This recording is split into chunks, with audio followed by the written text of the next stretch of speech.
नमस्कार सबैजनालाई। आज शनिबार म विभिन्न मन्दिरहरू दर्शन गर्नको लागि हिँडेँ। हेर्नुहोस् म कहाँ कहाँ गएँ। यो असन हो। असन सुनसान छ। आज शनिबार बिहान खुलेको छैन।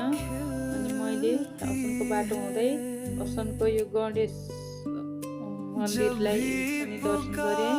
अनि यहाँनिर गणेश मन्दिर दर्शन गरेपछि मैले अन्नपूर्णालाई दर्शन गरेर यो हिँडेँ। त्यसपछि यो त इन्द्रचोकतिरको गल्ली हो। हिँड्दै गएँ। त्यस पछाडि म बसन्तपुर पुगेँ। बसन्तपुरको मन्दिरहरू दर्शन गर्नलाई यो कलेजो भवानी के को मन्दिर यस्तो भूकम्पमा यो त कति नवदुर्गा मात्र खुलिसक्यो अरे।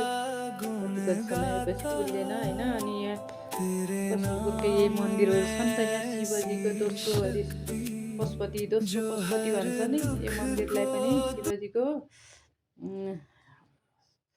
त्यसपछि मैले यहाँ पनि दर्शन गरेँ। शिवजी भोले बाबाको माथि गजुर राखेका छन्। यो शिवालय हो। अनि त्यस पछाडि अब यी मन्दिरहरू त खास खुल्दैन। मन्दिरका धेरै कलाकृतिहरू छन् यहाँनिर। विभिन्न मन्दिरको सहर काठमाडौँको राजधानी होइन। सबैजना जानुभएकै छ नि। मैले के भनिराख्नु पर्यो र नजानिले हेर्नुहोस् यही भिडियो मार्फत होइन। अनि त्यसपछि म यहाँ काल भैरव आकाशे भैरव भन्नेमा आइपुगेँ। यहाँ आएर दीप बाले परिक्रमा गरेँ। त्यसपछि सानो एउटा भिडियो लिएँ हजुरहरूलाई देखाउनको लागि होइन। त्यसपछि अब मैले यहाँ गरेपछि यता गरेपछि हनुमानको पनि दर्शन गरेँ र निश्चित भैरवको पनि दर्शन गरेर फेरि म लागेँ बाटो। बसन्तपुरको विभिन्न मन्दिरहरूको कलाकृति मन्दिरहरू हेर्दै हिँडेँ। यहाँबाट बत्तीहरू बालिसकेर होइन।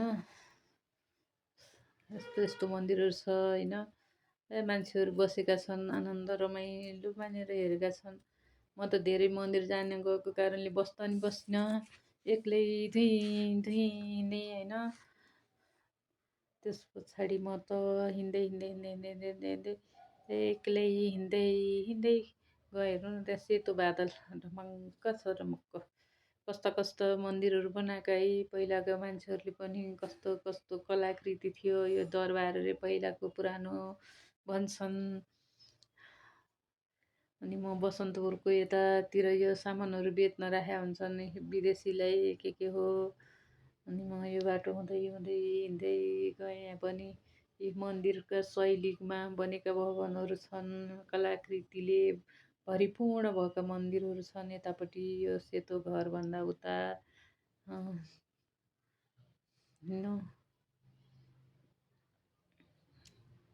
हेर्नुहोस् रमाइलोसँग तपाईँहरूले पनि घुमिफिरी होइन।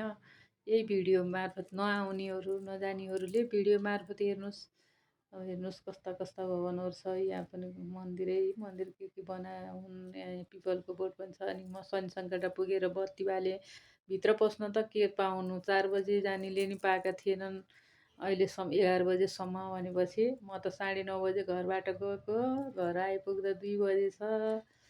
यसरी म शनि सङ्कटामा बत्ती बालेर अनि यो महाङ्काल गएँ। यहाँ पनि मैले घुमेर बत्ती बालेर हिँडेँ। यहाँ पनि म कतै पनि लाइन त बसिनँ। म त केवल मन लिएर गएको के भाव लिएर गएको हो। प्रभावले होइन यो चाहिँ धरहरा भयो होइन।